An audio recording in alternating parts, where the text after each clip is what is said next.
When you play the Game of Thrones, you Subscribe and like. or you die. There is no middle ground. Alright, hello YouTube, and welcome back to the Grease Goblins YouTube channel, and in today's video, we are going to be talking about my top 10 best/favorite characters. So this list will be completely my own opinion for my favorite characters, completely opinionated. There's going to be other characters that are going to be in other people's top 10s.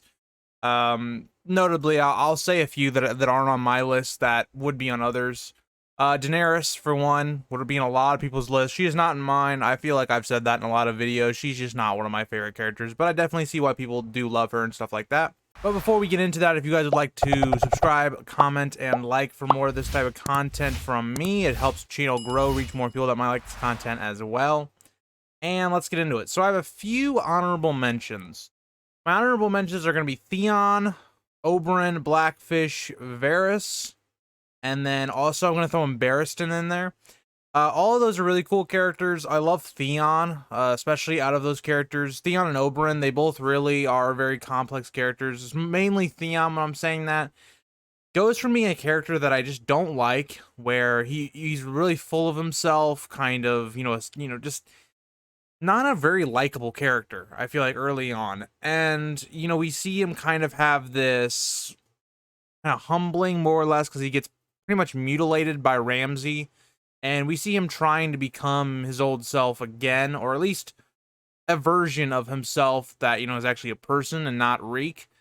So that's kind of how I look at Theon. I think Theon is one of the few characters in the show that benefited because we got to see Theon's torture of Ramsay.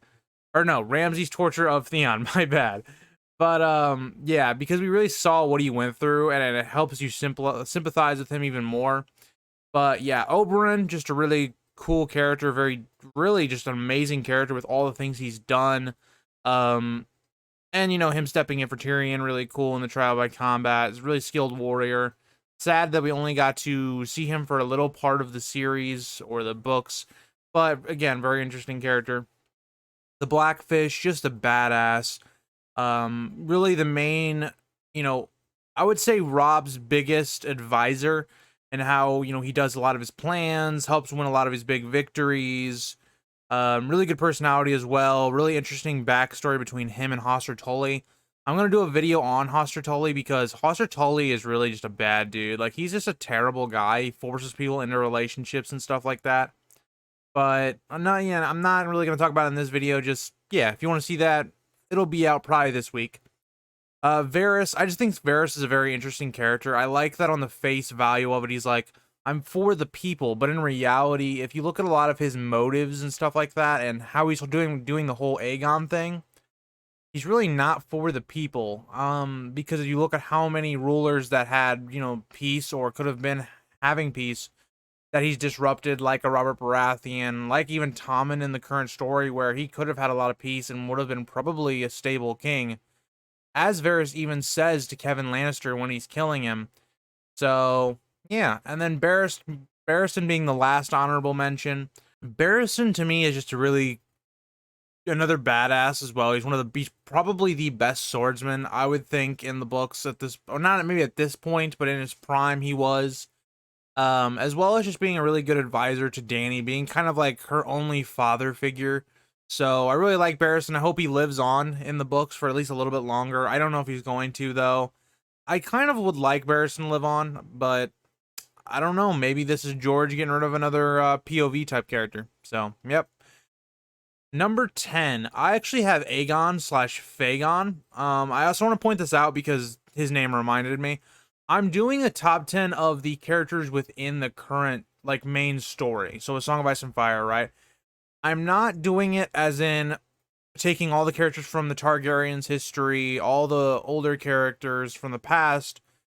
This is going to be mainly on the main story. Because if we were doing that type of video, this would be a lot harder for me because there are a lot of characters I would probably put in here instead. Like Rhaenyra. If you don't know who Rhaenyra is basically the leader of the Blacks in the Dance of Dragons. She would definitely be on here. I love her character. But number 10, I do have Aegon. So I think Aegon is in here. I love the idea of Aegon.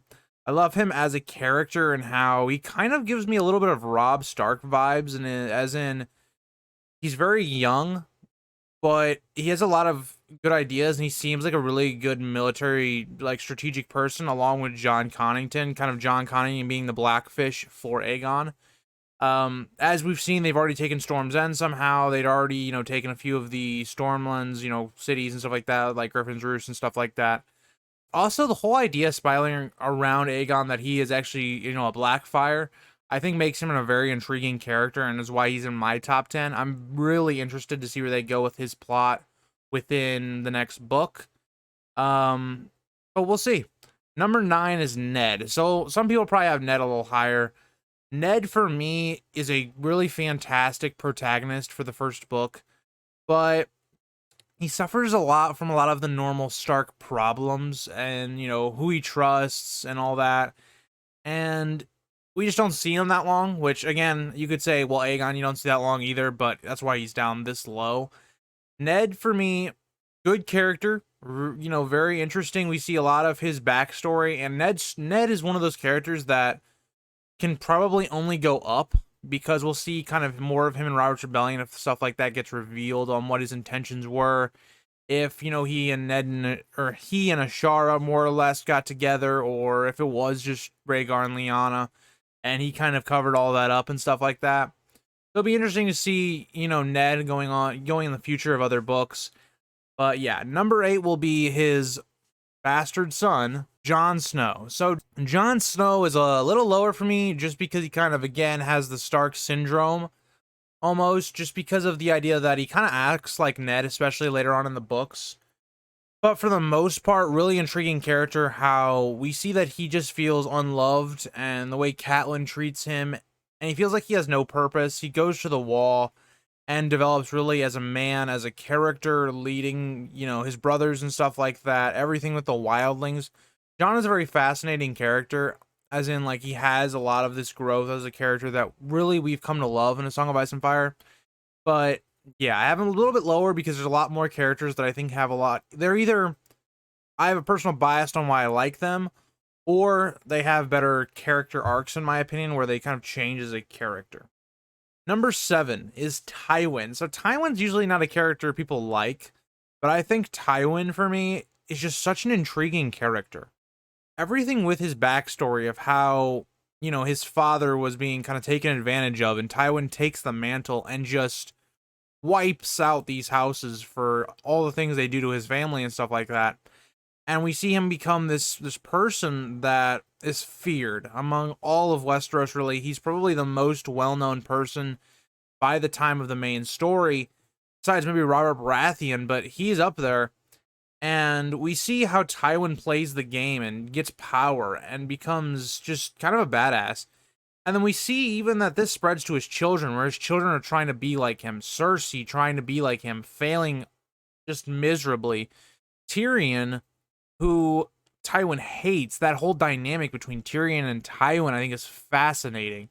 Where Tywin doesn't even consider Tyrion really a son. He's just kind of has to deal with him because he's part of the family or whatever. And in reality, Tywin and Tyrion are the most similar of all Tywin's children.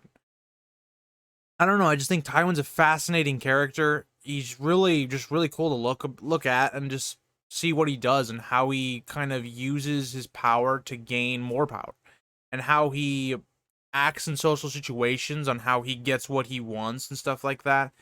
Like, there's a really good video, I don't remember who did it, but it's how Tywin manipulates people, or how Tywin kind of acts to get attention or to be in the lead. So what is being said is there's a scene in the show where you have Joffrey on the throne, and he's talking about Daenerys and her dragons and why he's not at this, why he's not at the small council meetings, and Tywin just slowly climbs the chair to where he's standing over Joffrey.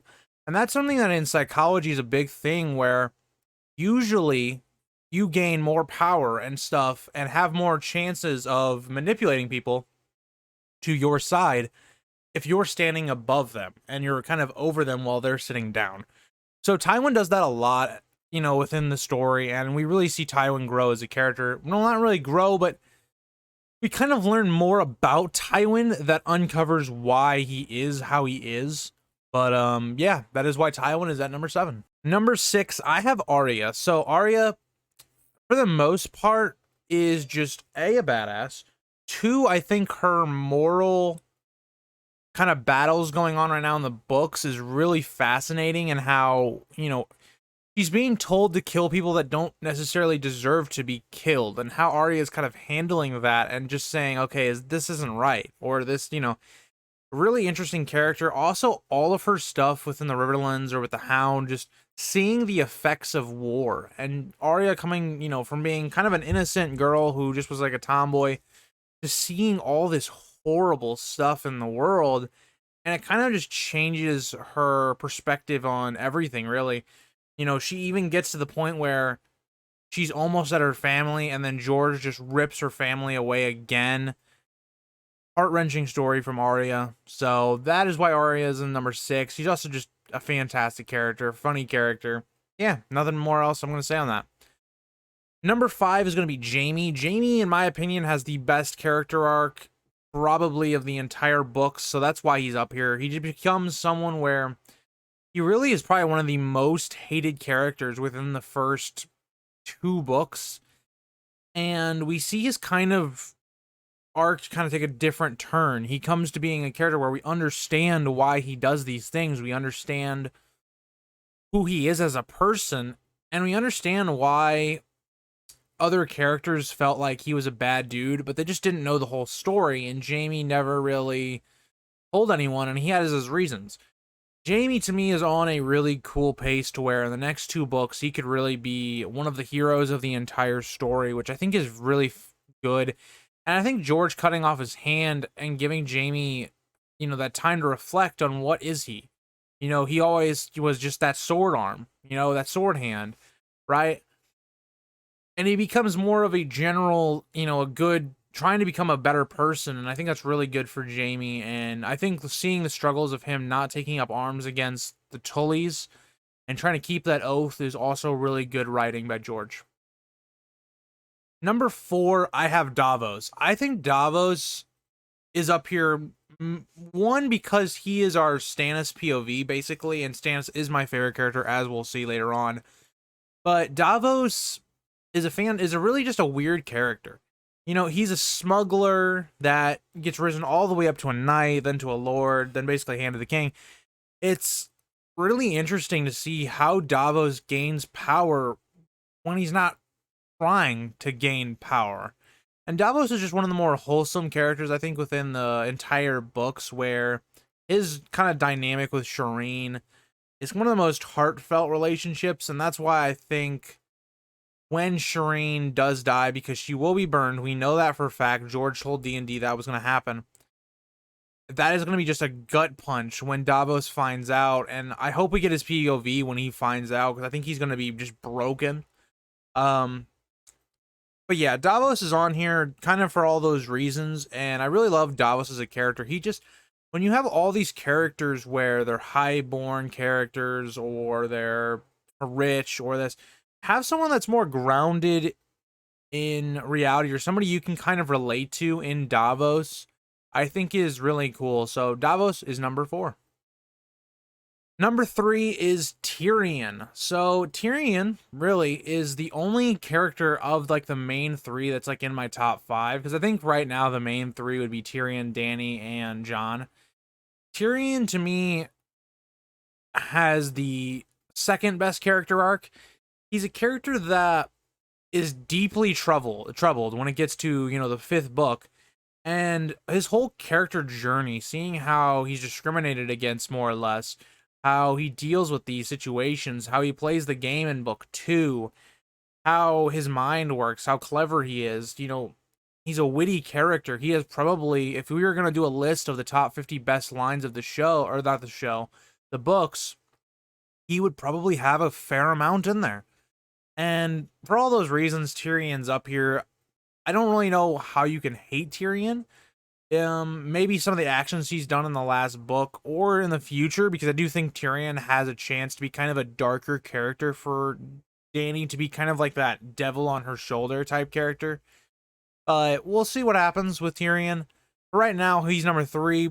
possibly by the end of the series, if we ever get there, he could be lower on this. Who knows? Number 2, Robb. So Robb Stark was for a long time, when I'd only really read the show, or I'd only watched the show and I hadn't really read through all of the books at that point, Robb was my favorite character.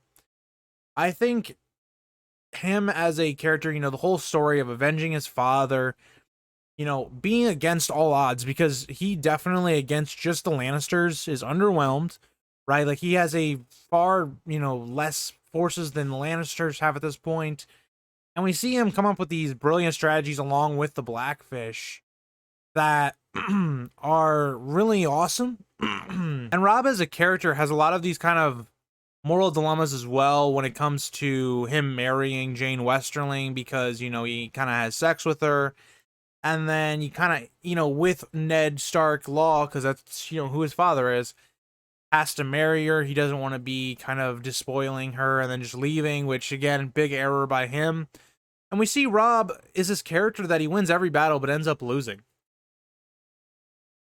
which I think is a really interesting idea, and is one of the big ideas of the entire, story, is that you can win everything, right? You can be a good military strategic, person, but that doesn't mean you're going to win. You're not going to be a good king. That doesn't make you a good politician, as we see with other characters like Robert Baratheon. So for me, Robb has always been up there. I think he's a fantastic character. I love the idea of him and Grey Wind going into battle and all of that. Also hate his mother. Catelyn, you're just, if you haven't seen my top 10 worst, Catelyn's on there. But yeah, I think Robb really gets held back by Cat, but we're not going to go there in this video. Number 1, I feel like you all knew if you've watched my videos for a long time, or even if you haven't, I feel like I mentioned this a lot. Stannis is my favorite character. I think he has one of the best moral, dilemmas within the entire books. I think you look at this character, he's a character where he's perceived as being very rigid. Or not very rigid, someone that, just doesn't get moved. Stannis is perceived as somebody that doesn't bend. He's very, doesn't have any mercy. He's kind of cruel to a point. And in reality, it's not really true. Stannis kind of abides by the law, but he also is willing to give mercy, like with Davos, with other characters, with all these bannermen that betray him and go to Renly. We see that. But also we see with kind of when Renly and Stannis are having their little meeting where they're going to try to maybe make peace, when in reality Renly wasn't there to do that. Stannis was kind of trying to a little bit, but it wasn't going to go anywhere. But Renly does the whole peace thing and goes, Stannis, you don't have any enjoyment in your life, and that's your problem. Which is the truth. That is one of Stannis' biggest problems, is he really doesn't find any enjoyment in life. He doesn't really have companionship he enjoys. He doesn't really enjoy food. He doesn't enjoy sex. Or Stannis is a really interesting character when it comes to that. But what I like, Stannis, he's very dutiful, honor bound or whatever. But he also faces these issues where, Melisandre whispering in his ear to, burn Edric Storm or whatever to gain more power to get the stone dragons or whatever. While then you have Davos on the other ear basically going, don't do this, you're a better person than this, and what is this going to achieve? I think it really makes a good story, for me anyway. As well as, I've always liked House Baratheon. They're probably my second favorite house. House Targaryen, believe it or not, is my favorite house. I like the Targaryen history, not as much like the Targaryens in the main story. But, yeah, so that is my list for my top 10 favorite characters. Let me know what your guys' favorite characters are, if I missed someone that you think is one of the better characters within the story. But, yeah, that is my top 10, and thank you guys all for watching, and I will see you guys all in the next one. If you think this has a happy ending, you haven't been paying attention.